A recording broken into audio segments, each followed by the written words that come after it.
Hello friends, welcome to IT index.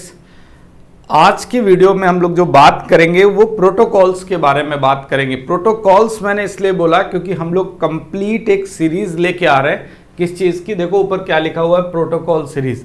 जैसे subnetting के हम लोगों ने ट्रिकी क्वेश्चंस एटलीस्ट 40 क्वेश्चंस पे हम लोगों ने बात की है, तो उसके बाद आपके सबनेटिंग से रिलेटेड सारे डाउट्स क्लियर, राइट।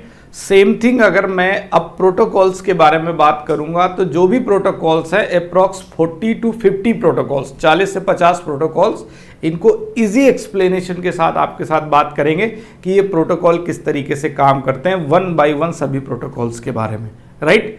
तो स्टार्ट करेंगे हम लोग, बट ध्यान रखिए चैनल को सब्सक्राइब करना नहीं भूलोगे आप। लाइक, सब्सक्राइब एंड कमेंट्स मैं स्टार्टिंग में बता रहा हूँ कि आपको ये पक्का करना है, क्योंकि इसी के थ्रू हम लोग आगे धीरे धीरे करके बहुत सारे पॉइंट्स, बहुत सारे टॉपिक्स कवर करने वाले हैं, राइट। तो स्टार्ट करें।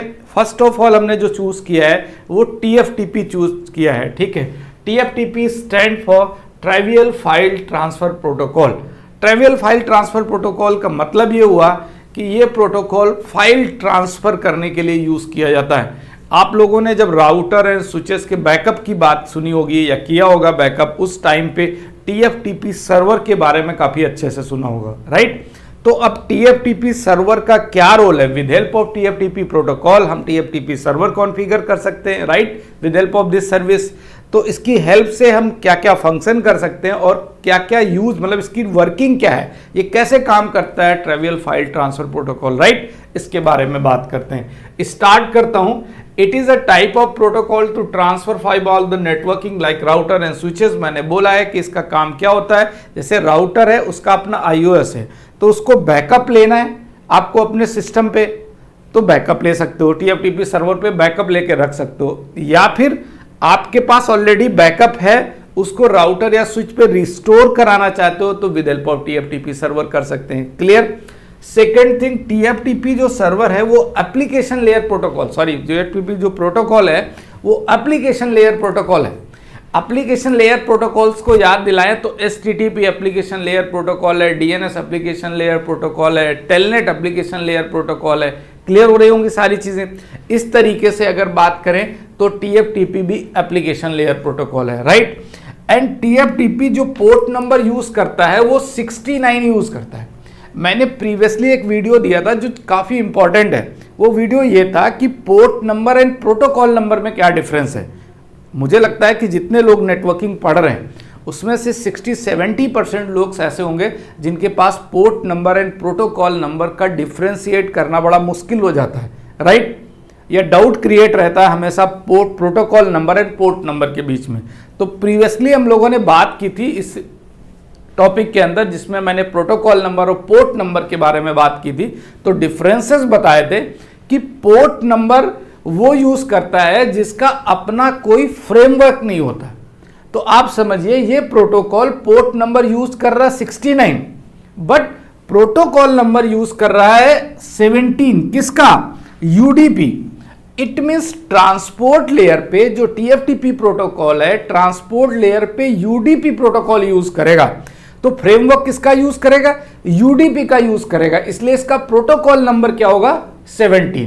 पोर्ट नंबर क्या होगा? 69। तो आपके दिमाग में क्लियर है? एप्लीकेशन लेयर पे ये एक ऐसी सर्विस है जो पोर्ट नंबर 69 यूज करेगा, बट फ्रेमवर्क UDP का यूज करेगा। दैट्स वाई ये प्रोटोकॉल नंबर UDP का यूज करता है, इसलिए UDP का प्रोटोकॉल नंबर है 17, राइट। क्लियर होगी बात?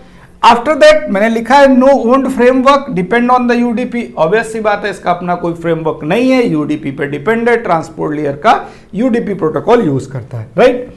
फाइल इज ऑलवेज ट्रांसफर और receive in block of 512 bytes.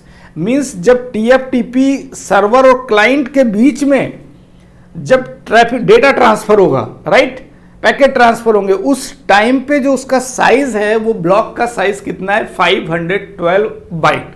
Clear हो गई बात? मींस TFTP सर्वर जब क्लाइंट को या क्लाइंट सर्वर को सेंड करेगा, डिपेंड ऑन द कंडीशन कि वो रिस्टोर की कंडीशन है या बैकअप लेने की कंडीशन, उस टाइम पे जो ब्लॉक साइज होगा, जो पैकेट साइज होगा, वो 512 बाइट का यूज करेगा। क्लियर? आगे बात करते हैं। आई थिंक अच्छे से चीजें क्लियर हो रही होंगी आपको। अभी अगर हम इसमें देखें तो मैंने लिखा है मीनिंग ऑफ ट्रिवियल का मतलब ये होता है सिंपल एंड बेसिक। कहने का मतलब ये है जब हम फुल फॉर्म पढ़ते हैं तो ट्रिवियल फाइल ट्रांसफर प्रोटोकॉल के बारे में बात करते हैं। तो जो ट्रिवियल है इसका मतलब क्या है? इसका मतलब ये है simple and basic. Because simple basic क्यों बोला? क्योंकि there is no encryption, no hashing, no security and no authentication used in TFTP protocol. Right, clear हो गई बात? ठीक है। After that where we use TFTP, previously अभी बात की मैंने कि राउटर एंड स्विचेस का आपको बैकअप लेना है, रिस्टोर करना है, ठीक है। कॉन्फ़िगरेशन फाइल है उसका बैकअप लेना है, या कॉन्फ़िगरेशन फाइल ऑलरेडी हमारे पास सर्वर पे प्रेजेंट है उसको रिस्टोर कराना है डिवाइस पे। At that time we use TFTP server with help of TFTP protocol. Clear? Right. And installation and upgradation, मतलब उसको आप फर्मवेयर बोलिए या फिर आईओएस बोलिए, उस केस में भी इसको यूज कर लेते हैं, बात एक ही है। हाँ, अब जो मैसेजेस एक्सचेंज होते हैं between the client and server, वो थोड़ा सा इंपॉर्टेंट है, वो आपको समझ में आना चाहिए। राइट, कौन किसको क्या मैसेज सेंड करेगा, उस मैसेज का नाम क्या होता है, उसके बारे में बात करते हैं। हाउ टीएफटीपी वर्क, कैसे काम करता है टीएफटीपी? बिल्कुल दो मैसेजेस होते हैं टीएफटीपी में, RRQ and WRQ, read request and write request. Read request की कंडीशन ये है कि जब download the file from TFTP server, TFTP server है वहां कोई एक बैकअप कोई फाइल रखी हुई है, जस्ट लाइक फर्मवेयर या आईओएस की फाइल है, उसको डाउनलोड करना है, देन आरआर की रिक्वेस्ट होगी, मींस रीड रिक्वेस्ट। और जब अपलोड आएगा, client upload the file on the TFTP server, ये क्लाइंट है ये सर्वर है, क्लाइंट सर्वर पे अपलोड कर रहा file, eight that time WRR means right request message generate होगा, राइट रिक्वेस्ट जो भी होगा मैसेज जनरेट होगा। क्लियर? तो मैं इन दोनों के केस में आपको बेसिकली अगर हल्का सा व्यू दूं, वैसे आगे मैं आपको एक्सप्लेन करूंगा। अभी मैं इधर डिटेल्स अगर बताऊं तो आप इसको ऐसे समझ लो बड़ा इजी तरीके से कि ये अपना क्लाइंट है, राइट, ये अपना एक क्लाइंट है, क्लाइंट। क्लियर? ओके, और ये सर्वर है टीएफटीपी सर्वर, ये है टीएफटीपी सर्वर। क्लियर? तो कह रहा है client download the file from TFTP server. अब इधर से कोई फाइल इधर डाउनलोड करनी तो उस कंडीशन में आरआर रिक्वेस्ट, आरआरक्यू जनरेट होगा, और इधर से कुछ अपलोड करना, सर्वर पे कुछ रखना है, तो eight that time WRR means right request. Clear हो गई बात? ठीक है, समझ आ गया हो गया आई थिंक। आफ्टर दैट बात कर रहा हूं टीएफटीपी सपोर्ट्स एक्नॉलेजमेंट। ये थोड़ा सा इंपॉर्टेंट है, क्यों? क्योंकि टीएफटीपी ट्रांसपोर्ट लेयर पे यूडीपी प्रोटोकॉल यूज करता है, यूडीपी तो कनेक्शनलेस प्रोटोकॉल है। तो इस कंडीशन में टीएफटीपी के साथ एक एडिशनल पॉइंट आपको यह समझना पड़ेगा कि टीएफटीपी प्रोटोकॉल एक्नॉलेजमेंट जनरेट करता है। किसका? जो वो 512 बाइट का जो पैकेट साइज है, जो ब्लॉक है, वो जब सेंड करते हैं आपस में एक दूसरे को, server and client, depend on the condition कि क्या कंडीशन है, कौन किसको भेज रहा, उस टाइम पे दोनों एक दूसरे को एक्नॉलेजमेंट सेंड करते हैं। राइट? तो ये एक इंपॉर्टेंट पॉइंट है कि कई बार होता है कि टीएफटीपी के केस में आप no authentication, no encryption, no hashing की बात समझते समझते आप यूडीपी प्रोटोकॉल भी यूज करता है, और आपसे किसी ने एक्नॉलेजमेंट के बारे में पूछ लिया तो आपको लगेगा कि पक्का है कनेक्शन, मतलब कनेक्शनलेस प्रोटोकॉल यूज करता है तो एक्नॉलेजमेंट क्यों देगा। बट टीएफटीपी क्या करता है? एक्नॉलेजमेंट जनरेट करता है जो भी 512 बाइट का पैकेट रिसीव करता है उसके रिस्पॉन्स में। क्लियर हो गई आपको बात? आई थिंक मेरे हिसाब से इतना आपको क्लियर है। And own rule of the TFTP application layer, obvious सी बात है ये इसका अपना खुद का रूल है एक्नॉलेजमेंट देने का, यूडीपी पे डिपेंडेंसी नहीं है। राइट? सीक्वेंस 1 सीक्वेंस 2 के नाम से मैंने दोनों पॉइंट क्लियर किए। First of all, when a client want to download the file from TFTP server, client TFTP server से फाइल क्यों डाउनलोड करेगा? क्योंकि वो बैकअप की फाइल होगी, उसको अपने डिवाइस पे रिस्टोर करना होगा, इसीलिए तो डाउनलोड करेगा। तो कंडीशन क्या बनेगी?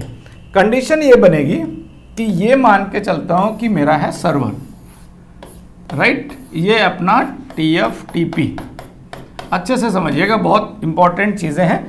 आपको आज टीएफटीपी सर्वर के बारे में 100% चीजें क्लियर हो जाएंगी। राइट? इस कंडीशन में कह रहा है कि client want to download the file from TFTP server. इस पे कोई एक फाइल रखी हुई है, बैकअप फाइल, इस फाइल का नाम है backup of R1, backup R1 कोई राउटर है, उसका बैकअप रखा हुआ, और उस R1 राउटर का आप ये ले लो, राउटर ही बना देता हूं मैं, समझ में आ जाएगा। अब ये बैकअप फाइल किस पे आनी है, इधर। तो कह रहा when a client the download the file from TFTP server, अगर TFTP सर्वर से क्लाइंट फाइल डाउनलोड करता है, then client send a request to the RR, client क्या करेगा, इसको RRQ सेंड करेगा, read request, right. And after that जब ये रीड रिक्वेस्ट भेज देगा तो ये इसको क्या भेजेगा, 512 बाइट ऑफ डेटा ब्लॉक। ये भैया 512 बाइट का, बाइट बिट नहीं बोल रहा हूँ, बाइट बोल रहा हूँ, 512 बाइट का डेटा ब्लॉक भेजेगा। बट क्योंकि TFTP सर्वर का अपना एक फीचर है, खुद का एप्लीकेशन लेयर का ओन फीचर है, उसका क्या, एक्नॉलेजमेंट जनरेट करना। After that it will send the acknowledgement कि इसने 512 बाइट का जो डेटा ब्लॉक है वो रिसीव कर लिया है। क्लियर हो गई बात, ओके, ठीक है, आई थिंक आपको क्लियर है। ये तो कंडीशन तब बनी थी जब मैंने सामने से सर्वर पे रखे हुए डेटा का अपने डिवाइस पे रिस्टोर कराना था, राइट। बट अगर सर्वर पे कुछ रखना हो तो उसका तो दूसरा इफेक्ट पड़ेगा, मतलब सर्वर पे कुछ रखना हो तो अपलोड करने वाली बात होगी ना TFTP सर्वर पे, तो उसके बारे में बात कर ले। एक तो हुआ कि डाउनलोड करना सर्वर से, और एक हुआ अपलोड करना सर्वर से। अगर सर्वर पे कुछ भी अपलोड करेंगे तो मेरा, अगर ये मान के चलो कि ये मेरा डिवाइस है, ये क्लाइंट है, मैंने ऐसे क्लाइंट लिख दिया तो आपको क्लियर हो गया। ये क्या है, क्लाइंट है, और ये क्या है, सर्वर है। तो अब क्लाइंट साइड से मुझे क्या करना है, सर्वर पे एक फाइल रखनी, इसकी बैकअप फाइल, इसकी स्टार्टअप कॉन्फ़िगरेशन है, मैंने सारी कुछ कॉन्फ़िगरेशन की, और इसकी फाइल जो बैकअप है उसको मुझे सर्वर पे रख देना है कि अगर कोई प्रॉब्लम होती है तो इसको बाद में रिस्टोर कर लेंगे। क्लियर। तो इस कंडीशन में इस फाइल का नाम था startup-1 करके कुछ फाइल का नाम था। इस फाइल को मुझे कहाँ रखना है, सर्वर पे। तो जब सर्वर पे रखना है तो first of all write request to the server means WRR, ये सेंड करेंगे। ऑब्वियस सी बात है कि सर्वर से बोल रहे हैं कि आप पे कुछ रखना है मेरे को डेटा पैकेट, तो WRR रिक्वेस्ट जाएगी, और फाइनली इधर से एक स्टार्ट सेंडिंग, सॉरी इधर से रिप्लाई आ जाएगा, और फिर ये 512 बाइट का डेटा ब्लॉक भेज देगा। और ऑब्वियस सी बात है फिर भी ये क्या भेजेगा, इसको एक एक्नॉलेज, क्योंकि ये TFTP का खुद का अपना फीचर है कि एक्नॉलेजमेंट तो देना ही है जब 512 बाइट का उसने एक डेटा पैकेट रिसीव किया, आफ्टर दैट एक्नॉलेजमेंट सेंड करेगा। क्लियर। तो आई थिंक आपको अच्छे से समझ में आ गया होगा, अभी कंप्लीट हो चुका है। तो TFTP डिटेल से मैसेज के बारे में बात कर ली, क्यों यूज़ करते हैं, किस लेयर पे काम करता है, प्रोटोकॉल नंबर क्या है, पोर्ट नंबर क्या है, कितने बाइट का डेटा ट्रांसफ़र करेगा, ठीक है, एक्नॉलेजमेंट जनरेट क्यों करेगा, सभी के बारे में बात कर ली, राइट। अगर चीज़ें समझ में आई हैं, लास्ट तक मेरे साथ हो, कमेंट किए हुए पक्का नहीं जाओगे। कि अगर तुम्हें लगता है कोई ऐसा टॉपिक है जो आपको और समझना है, उस टॉपिक पे वीडियो नहीं है, तो आप कमेंट में लिखो, ट्राई करेंगे कि उस टॉपिक पे वीडियो रेडी करके आपको दे देंगे। Thank you.